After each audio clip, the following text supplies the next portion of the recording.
ஓம் ஸ்ரீ குருப்பியோ நம. ஓம் கம் கணபதையே நம. நம்ம ஸ்ரீநிகேதன் வலைதளம் வாயிலாக முருகப்பெருமானுடைய சாஸ்திரநாமத்திலிருந்து தினம் ஒரு நாமாவளியை சிந்திச்சுருக்கோம்.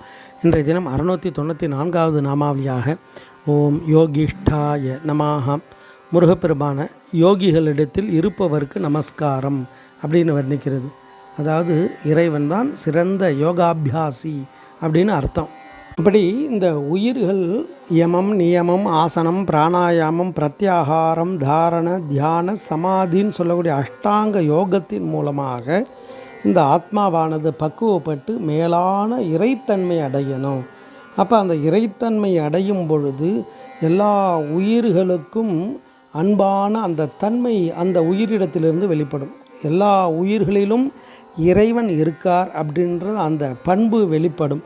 அப்போ அந்த சமயத்தில் அந்த யோகியானவர் எப்படி இருப்பார் அப்படின்னா, அதை திருப்பூர் அழகாக சொல்லுவார். எனது யானும் வேறாகி எவரும் யாதும் யானாகும் இதய பாவனாதீதம் அருள்வாயே அப்படின்னு கேட்குறார்.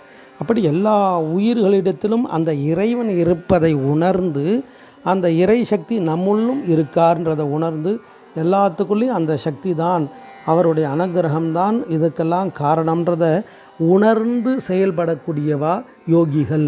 அப்பேற்பட்ட அந்த யோகிகளிடத்தில் குமார பரமேஸ்வரன் விரும்பி வெளிப்பட்டு அனுகிரகம் பண்ணுவார். அதுக்காக தான் இத்தனை அடியார்கள் எல்லாம் உயர்கதி அடைஞ்சிருக்கா.